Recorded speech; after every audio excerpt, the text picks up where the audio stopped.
Okay, good day, class. Welcome to the career plan. This is the major purpose of Capstone. I guess this deserves a little bit of background. I wrote this course. I developed this course. At one time, it was simply a review of literature paper. And quite frankly, I got tired of going to graduation ceremonies and I see all of my students there in the gowns and the cap and the tassel and surrounded by their loved ones. And invariably, I'd go up to them and say, "So, what are you going to do now?" And then I'd get either a children of the corn look or some stammering. And, well, I don't know. I was thinking of maybe sending out some resumes on graduation. And I went, no, no, no. I thought to myself, this is unsat. After 4 years, you need to have some idea coming out of this whole enterprise with the direction that you're going to be taking post graduation. So, came up with this course here, and this is the major component of it. So far, you've turned in an autobiography and the application package, which all that I required was the resume, although a lot of you saw fit to include a cover letter and references, etc. So that was terrific, wonderful, well done, well done. If you have not submitted your resume, please get it to me. I think there's one or two of you out there that I've sent a special memo message to. Anyway, let's get into this. This is going to be the template. It's going to be very simple. I tried to make this as basic as I could. Tried to make it in an outline format so that all you have to do is fill in the blanks. But I'm going to have you wrestle with this. I want you to get inside yourself. I want you to perhaps make use of your journal. This is going to require some introspection because really we're talking about what you're going to be doing for the next foreseeable future. And once again, you know what I'm going to say. I'm casting a rather wide net because some of you are done. Some of you, the bachelor's degree is going to be your terminal degree, and you're going to be into the trenches, into private industry, maybe doing something on your own. But others of you are going to go on to grad school, get your master's, perhaps doctorate, and then others are going on to specialty schools, DPT, chiropractic, etc. So we're going in a number of different directions here, but all of this is still germane and it's all useful. So why don't we just get into it here and I'll run through this. Use this as the template, guys. Use this as the template. Fill in the blanks. Get it together. When you complete it, it should be about 3, 4, 5 pages. But anyway, let's see what we get. Just a little bit of an overview. This is a transition point in your life. Whatever you had going on is no longer going to be work for you. A lot of you are going to be packing up. A lot of you are going to be leaving. So I understand you've got a lot more on your plate, at least occupying you outside of class. So it really is a point of change. And this is the process of learning how and what to change. Some things you throw the baby out with the bathwater.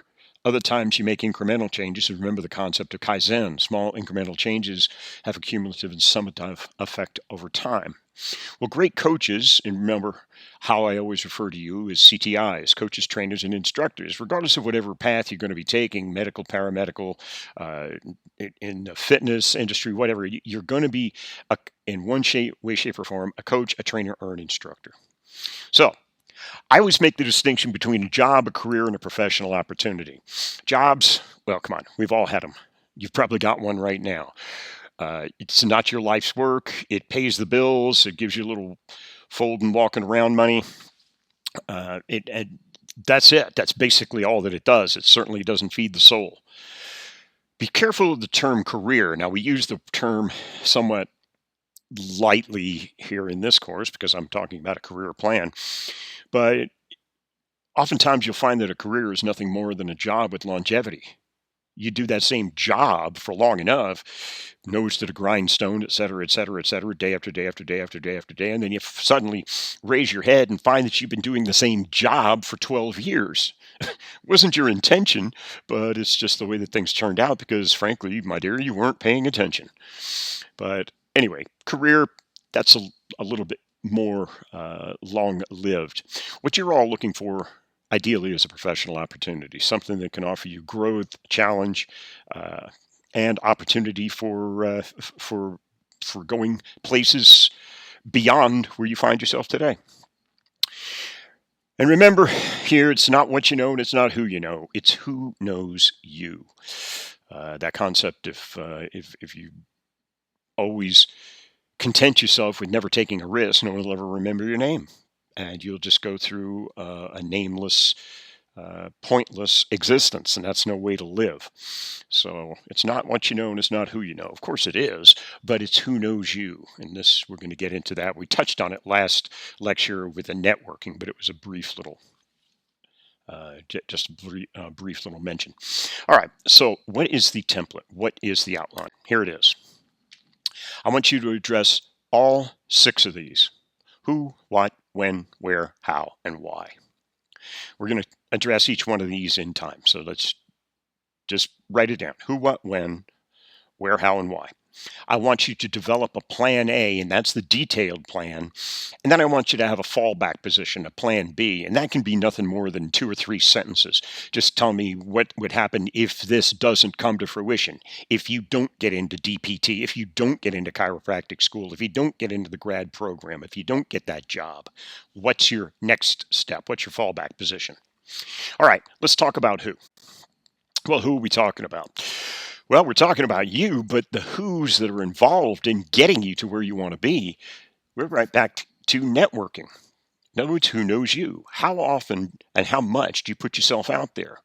My peeps, my marketing people, tell me that I have to be. It's imperative that I be everywhere all the time. Fortunately, technology is to the point where I'm able to do that. Worldwide, Muscle Media Magazine and Monumental Performance, which is my private practice, gets 1.5 million hits a month worldwide. Fortunately, most of it is from the United States, but it's worldwide. So networking, put yourself out there. It's unfortunate here that a lot of you have not been afforded the opportunity to sit in the offices with the faculty. This is the way we get to know you. I mean, check the size of the program. We've got 2,500 students here, so it's difficult to know each one of you by first name. However, if you make appointments and you sit down with us, we will get to know you, and that can be very valuable when you're looking for a reference, letter of reference, a letter of referral, etc. Do you belong to any organizations? What professional organizations do you belong to? Do you belong to a church? Do you belong to a synagogue, a mosque? Do you belong to anything? There's a social gathering where you are a member, that people know you and would recognize you. Well, guys, you need to get onto marketing yourself. And what do I mean by that? I mean, all of your friends, your relatives, your former colleagues, classmates, they all need to be representatives and your marketing reps. But let me ask you a question. Do your family, your mom, your dad, grandma, grandpa, brothers and sisters, even your best friends, do they know specifically what it is you study? Really? Or do they shrug their shoulders and go, oh, no, it's something to do with PE. Oh, no, it's something to do with exercise. Educate them. Educate them. Do you know how most positions are filled? It's probably going to blow your mind. It's because your mom and your dad are walking around Publix shopping, and they run into somebody, and oh my goodness, hey, how you been? My wow, hey, how's your little bundle of joy? Oh, well, she's getting ready to graduate. Oh, really? What? Well, getting a degree in kinesiology. Wow, what does she hope to do? Well, she hopes to be a personal trainer. Wow, do you know what?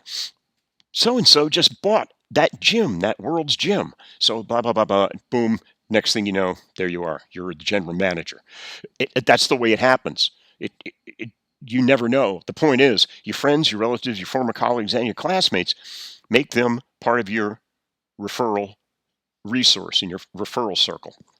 It's marketing you to your best advantage. It's getting yourself known. In the Navy, we used to call it FaceTime. Here in the civilian world, we call it branding.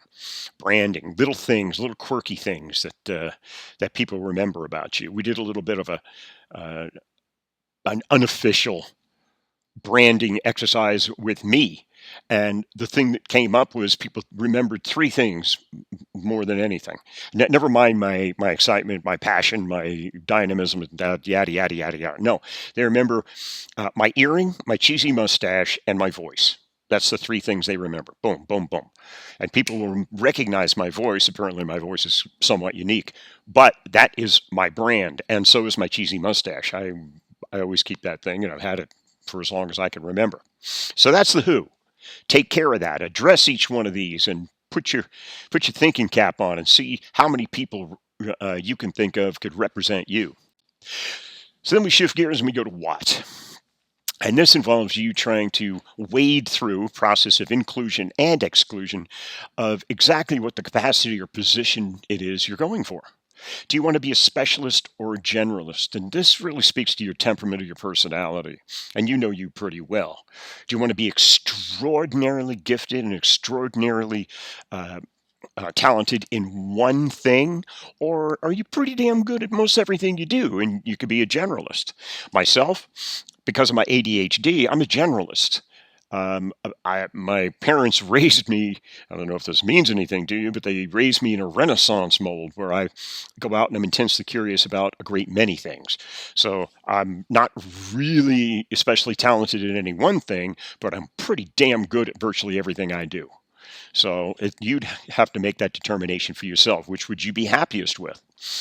Then you need to figure out what population. What is the population with which you want to work? And remember, this is a process of inclusion and exclusion. If you can't figure out what you want to work with, who you want to work with, try to figure out who you don't want to work with. Me, I don't want to work with kids. I don't like kids. I like kids when they're about 30. But the population with which I'm most comfortable is my own population, athletes, and perhaps even, perish the thought, geriatrics now that I'm a baby boomer. So determine which population you want to work with, and certainly consider those that you do not wish to work with. What are you going to do? Is it going to be public or is it going to be private? Are you going to be working for somebody or are you going to be working for yourself? If you're working for yourself, be very careful because the only thing you're going to have is you're going to eat what you kill. That's the old expression. In other words, if you don't see a patient, you don't work, you don't see anybody, nobody pays you, you don't get paid. So while it may sound very noble and somewhat chic, be careful of that. Oh, and for those of you who want to work for a nonprofit because you think that's noble, it is. But understand that a nonprofit has to make a profit in order to stay in business. It's what they do with the profit that makes the difference. So nonprofits, not for profit. No, it is. You've got to make a profit. You still got to turn on the lights and turn on the AC and pay people. People aren't going to be working for free and sitting around in a little cocoon of smug. Anyway, is it demand driven? What are you going to do? Is it demand driven? Now, a special aside needs to be made here. We are living in some very unusual times, and I can't tell you what's going to happen. Matter of fact, every time I get together with my colleagues, the topic comes up like Whiskey Tango Foxtrot is going on, and where are we going and where are we headed? I can't really tell you because the dust hasn't even begun to settle yet. And matter of fact, it probably won't begin to settle for another several months. So my advice to you here, and it's heartfelt, is keep your eyes and your ears open. Listen and pay attention to what's going on around you because things are changing and what used to be is no longer. A lot of stuff is going to go online. A lot of stuff is going to go online. What used to be mail order degrees is probably going to be the mainstream. And the University of Phoenix, earn your master's degree in 2 years totally online. You never see an instructor. You never see a professor. Well, that's probably going to be mainstream. So get used to it. Is this demand driven? Is it fact or opinion? And can you make a viable living? Don't sacrifice your character and your making a viable living for some sense of false nobility. Frankly, my dear, you need to put a roof over your head. You need to put something in your belly, and then you can start thinking about being noble. So, address the what. Let's get into when. Here, we'll hold your feet to the fire. Put yourself on a timeline. When you establish this timeline, is whatever going to happen, is it now or in the future? And if it's going to be in the future, when? When to establish benchmarks along the way so that it's not just a goal sitting out there floating off in the distance. No, there are specific benchmarks that you make all along the way so that you can check things off, and it can keep you or allow you to track your progress. Uh, be aware of the time and the timing. Some things, it's the appropriate thing to do, but it's the wrong time to do it. Timing is everything here. So uh, and most things, well, I just got finished. Times are changing right now, and they're changing rather rapidly. I don't know if they're changing for the better or for the worse. That remains to be seen, but they are changing. So you need to be aware of that, and you need to be able to improvise, adapt, and overcome. The economic viability. A lot of sales are salespersons. I'm just talking to a very dear friend of ours a couple of days ago, and she is a consummate salesperson. Any of you, I'm not talking about an order taker who sits behind the counter and runs things through the scanner. I'm talking about someone who goes to you and can sell you anything. Anything. Matter of fact, what she sells, the service of the product, is entirely immaterial. It's secondary. The point is, she will sell you on it and she will close the deal. Well, those people are being cut out of the pattern. This millennial generation, your generation, is not really enamored. And as a matter of fact, with the Death Star, which is the euphemism for Amazon Prime, uh, especially in medical sales, let me just confine my remarks to that. Medical sales. Used to be traditionally medical salespersons would come in and bring in lunch for the entire office, and it would take the doctor or the dentist or the vet or whatever away from patients for an hour or two while they get wined and dined and they get sold on a bunch of brand new products, etc. Well, now these physicians, these doctors, can sit in front of the computer at 3 in the morning and order everything they need in 5 minutes off of their Amazon-esque type web server. They never have to sacrifice any patient downtime. So be careful about the future. If you have any questions about this, look on the Department of Occupational Dictionary of Occupational Titles and Bureau of Labor Statistics websites. You can find out some interesting trending there. And then the logistics. Yeah, the economic viability. Is it still going to be around? Logistics, what do you need to get there? Because logistics, again, this gets back to the time. It's going to take you some time. Do you need additional school? Do you need additional classes? Do you need an additional certification or a license? Whatever it is, it's going to take some time. It's going to take some money, but this is going to be factored into your when on your established timeline. Okay, well, let's go to where. Location, location, location. Famous real estate expression. Location, location, location. Where are you going to do this? Are you going to do it in an office, in a facility? Is it going to be mobile, or is it going to be virtual? Guys, take note of the virtual. A lot of what I've been hearing and what the rumblings are that a lot of telemedicine is going to be taking place, and artificial intelligence is going to be doing a lot of the diagnostics. There's going to be sensors that they're going to be able to attach to you or that they can put into a computer or a little handheld something or other. And it's going to have telemetry, and it's going to take your vitals, and it's going to do some diagnostics, feed into the artificial intelligence, and then spit out a prescription. And the prescription gets fed into the pharmacy and it's delivered to your home. You see, you never even have to leave your house. And when you think about the implications for this, for doctors' offices, which are notoriously slow and they're always late, or emergency room visits, etc. So just consider that. All right, well, what kind of equipment do you need in order to accomplish your end for your dream employment? Do you need any equipment, or is the equipment just you? Where is the market? Is it in a particular portion of town? Is it in a particular city? Is it in a particular state? Is it in a particular region? And then you need to consider where to accomplish the level of service and the level of clientele. Notice who you're going to be seeing and where are you going to be seeing them? How are you going to be seeing them? This whole concept of telemedicine is in its infancy right now, so keep your finger on the pulse and do a little bit of research there. That's just a little advice from Dr. Tom. All right, so let's see how. How are you going to do it? Funding. Wow, guys. I know student loans. Yeah. Let me just say one thing uh, before we get into this. If funding is a concern to you, go to the Office of Financial Aid and, well, don't take no for an answer.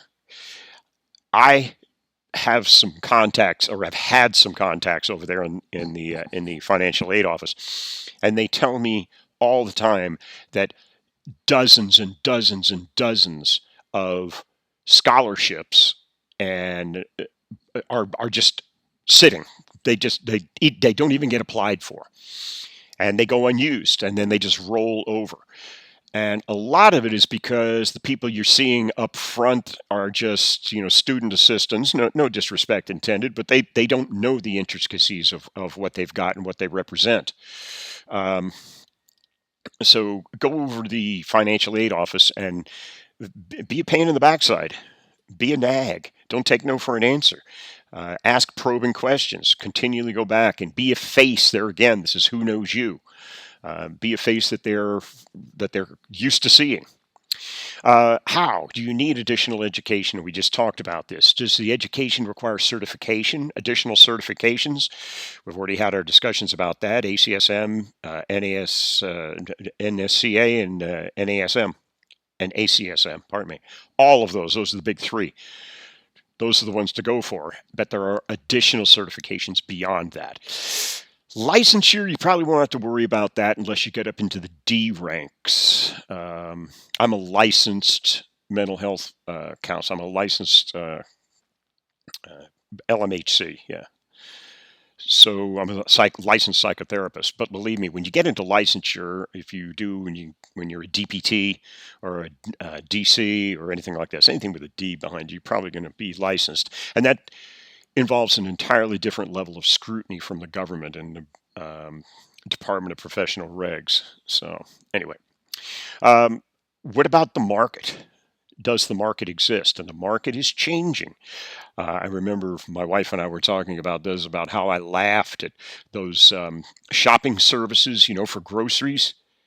Now, when you go in to a Publix, the entire front of the store has been converted into these, and there's different companies up there, all these delivery companies. So it's really quite amazing, and that just happened just since January, just since this year. It's amazing how quickly that caught on, and it continues to catch on, and it's expanding.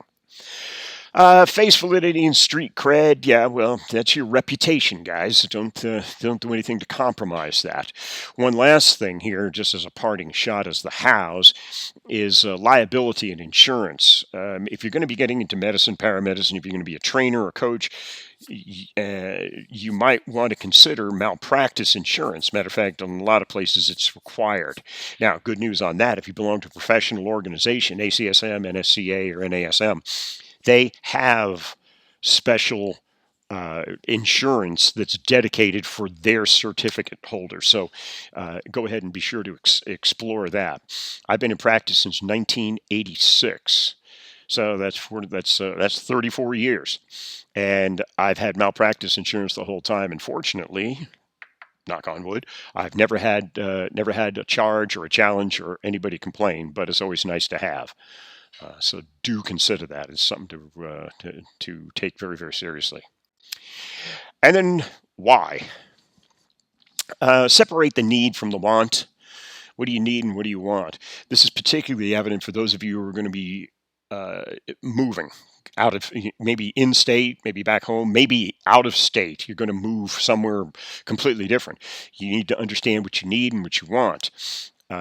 Here, go on to the Bureau of Labor Statistics websites for salary equivalents and see how much you're going to need. If you're moving to Des Moines, find out if you're making 35 here, what's it going to take to live in the same lifestyle in Des Moines? And it'll tell you. And there's bunches of sites like this, guys. So please just go ahead and do your Google search and get out there, play with it a little bit. But forewarned is forearmed. Remember Sun Tzu. Always do your recon. Always, always know more about the situation than the other guy. And the same with the market. Here's something you can get into a little introspective journey in your journal. about your own specific and unique talent. What is it that you bring to the table? What is it that you bring? What is it that's unique about you? This you should have been uh, flipping through and preparing for this. Remember, I told you the first question that they're going to ask you in an interview is, so tell me about yourself. Not really a question, it's just so tell me about yourself. Well, they're asking you, what is your specific and unique talent? What is it that you think would make me want to hire you or have you admitted to our program? Be prepared to answer that. You got to separate yourself from the pack. Let me say something, and I hope this is going to sink in. Every semester, guys, remember we just got finished saying that there's 2,500 plus of you. It's growing all the time at the undergraduate level. Well, we're graduating 200 of you every semester. I'll let that sink in. Now, 200 of you. What does that mean? Well, what it really means is that there are a finite number of chairs and there are an infinite number of asses. So you guys, I told you this before, you're going to be out there competing against 199 others of you. You've got to do something to separate yourself from the pack. Now, I've offered you any number of ways to do that. You can do it by additional coursework. You can get a certification. You could get a publication. I've offered you this in current issues and trends, in motivation, and now I've offered it to you in Capstone. Do something like that. That separates you from the pack. Everybody, you guys, I got to tell you, I'm one of the guys who sits on the admissions committee. Everybody looks the same on your resume. Your resume looks like somebody fell into a copier machine and made 200 copies of you. So you've got to do something, anything that you can, to separate yourself from the guy and the gal sitting to either side of you. This concept of endpoint design, most of us think about where we are and then we see where we want to be and then we take little steps about along the way. Well, endpoint design has you transport yourself to the end and then work backwards. And it's just a different way of looking at things.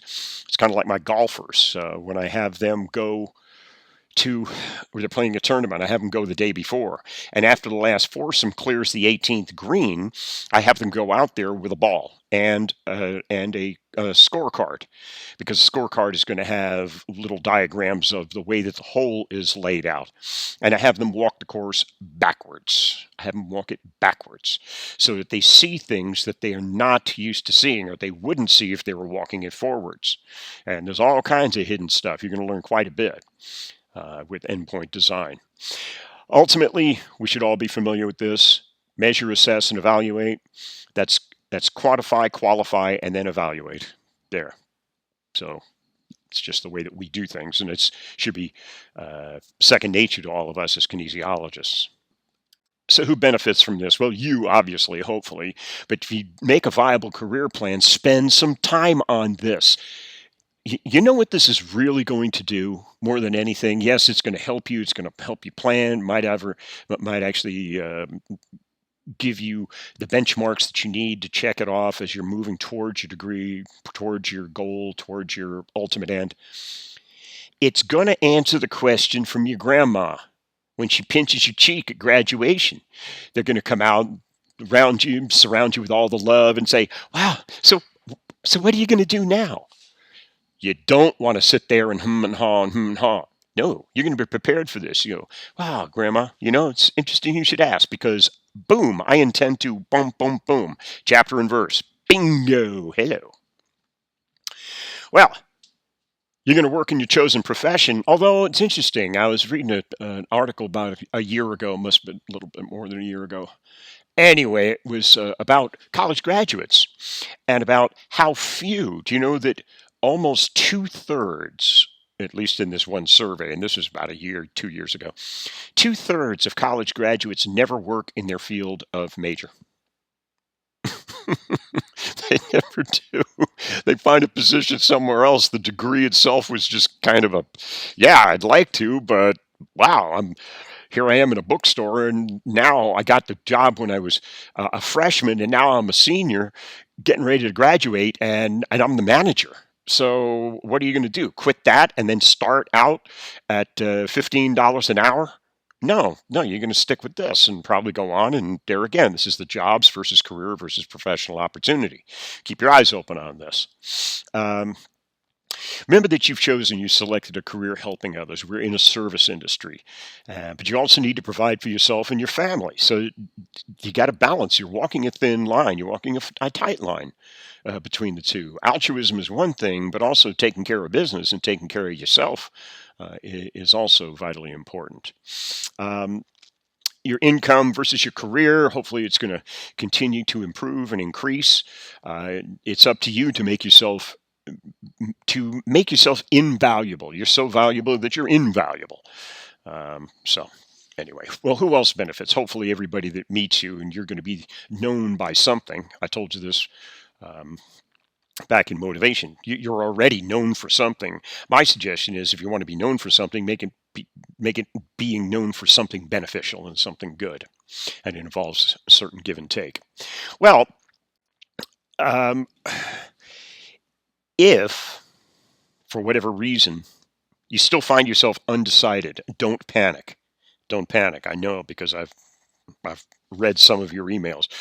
Good grief, Dr. Tom, here is 4 years and it came up so fast, and now I'm graduating. I don't know what to do. Well, okay. Calm yourself. I'm going to give you two different tools to help you make decisions. And remember, these are processes of inclusion and exclusion. So you're going to be looking for things that you want to do, and then you're also going to be looking at things that you don't want to do. So let's just do the first one here. A SWOT analysis is what it's called. It's kind of interesting here. It's strengths, weaknesses, opportunities, and threats is where obviously the SWOT tactical analysis comes from. You notice on the left here, internal versus external. Some are internal, some are within you, in other words, and some are external. Some are just out there in the environment. And then at the top here, you see some of them are helpful and some of them are harmful. So the internal helpful is your strengths, and you've got to be able to cite what those are. And I'll help you with that on the next page here in just a second. Harmful, you've got to know that too. What are your weaknesses? And, sometimes, especially if you're an athlete, it's been my experience that athletes are far more attuned to their weaknesses than they are their strengths, because they compete, and with their strengths, they know they've got strengths, but everybody in the pool has got strengths. They're keenly aware of their weaknesses, and when I see my patients in my practice, I can talk to them about their strengths, and they'll just slough them off. You're like, well, yeah, but no, come on, doc, that's well, yeah, but they really don't want to talk about that. They're there to talk about their weaknesses, because you know what that does? That scares them. That keeps them up at night, 3 in the morning, looking at the ceiling fan. Anyway, those are the internal. Then we can get into external stuff that's out in the environment. There are opportunities out there and there are threats out there. And it's interesting, the times in which we live, the opportunities have yet to reveal themselves as are the threats. Now, we've all experienced the threats with the past here of masks and the social distancing and all the rest of this happiness, but the opportunities have yet to fully express themselves. So pay attention to those. They are external out there. What do you do with each one of these? Well, you write in each one of those 4 boxes. You can write in, you can have a legal pad page for each one of these, and don't self-edit. If you go, wow, that's not really a threat. Yes, it is. You thought of it, put it down. Well, that's not really an yes, it is. Don't negate it. Don't wipe it off. Put it down. Well, okay, where were we? Be sure to write it down on paper. It's absolutely essential that you do so, because you don't want to waste a lot of time trying to get back into where was I, what was I thinking, how much was I don't know. I want you to write down the initial considerations without self-editing or second-guessing. Don't do that. If you think it, write it down. It belongs on one of these 4 lists. Now, here's what I want you to do. Go and get 4 legal pads. or if you want, just 4 sheets of legal paper and just put it in front of you. And at the top, I want you to list this list of what you enjoy doing. On a separate sheet, what you do not enjoy doing. And you're probably pretty good at figuring that out. And then another page is what am I good at doing? Never mind that you enjoy it, but are you good at it? And then what you're not good at doing. So these are 4 separate things, and there may be some overlap here, but I want you to just go ahead, sit down, turn off the phone, turn off the TV, and just spend some quality time and get into this. Get into knowing who you are and get into knowing what you want to do. This is where you actually write it down, all of those musings that you have. Well, one of these days I'm going to fill in the blank there. And compare the lists and look for trends or patterns. Because if you, and this is not something you have to do all at once. You can do it for a while and then come back to it because it's all going to be written down and you can add to it and you can add to it and you can add to it. But look for trends or patterns. When you see something you enjoy doing, see if there's any continuity there with what are you good at doing, or what you're good at. Do you enjoy it? Or if you're, it really gets into a bit of confusion here when you really are good at doing something but you hate it. That happens from time to time, and you're probably flipping through your mental Rolodex right now, trying to figure out, good grief, yeah, I guess so. That would pretty much not be good. But if you really want to take and put a cherry on the top of this whole thing, after you get these all fixed and all listed out, and you filled up each page, then place them in a hierarchy. Rank them. What do you enjoy doing the most? And then take it down. What do you not enjoy doing the most? In other words, all things being equal, I am not going to X. Right. So anyway, just a little something. Okay, so epilogue here.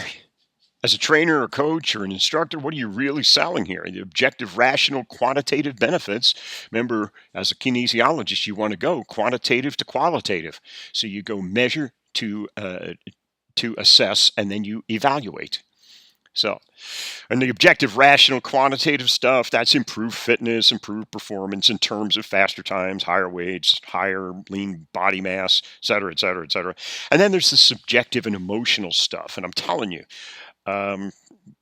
this is the basis of one of my books, Monumental Performance, is that I go into the lack of emotional resilience is the primary reason why patients see me. It's not lack of mental toughness. These people are mentally tough. They need a light bulb if they thought it could make them better. But if they have a common failing, it would be a lack of emotional resilience. In other words, when their emotions begin to get a hold of them, it can seriously erode their confidence. But anyway, this is experience of being a participant, improved ability to remain engaged in life and social grouping, et cetera, et cetera. So a lot of this is important stuff. And really, I'm hoping that this is, you're reading in between the lines here with what's going on with all the social distancing and the isolation, etc. Improved ability to remain engaged in life. It's very difficult to do that when you're isolated. And the experience of being a participant, if you're not allowed to be a participant. And if you're told that even if you do participate, you got to stay 6 feet away wearing a mask. That doesn't lead to interpersonal social grouping. So, and finally, just what else? Well, you're really selling the emotional feelings associated with better abilities. And the rational benefits often lead to emotional benefits and vice versa. Sometimes the emotional benefits will manifest themselves in terms of rational benefits. In other words, you'll see the physical as an offshoot of the emotional side. And here, just as a parting shot, in psychology, physiological psychology and psychobiology, which is really part of what I do, there are 2 camps. One says lead the body and the mind will follow. In other words, you show the body, yeah, here, just believe me with this, boom, boom, boom, boom, boom. And then eventually the mind will get convinced and it'll follow. And the other camp says lead the mind and the body will follow. So in other words, I have to spend some time, convince your mind, and then eventually you get your backside off the couch and you'll actually do it. There's a different way to put this too.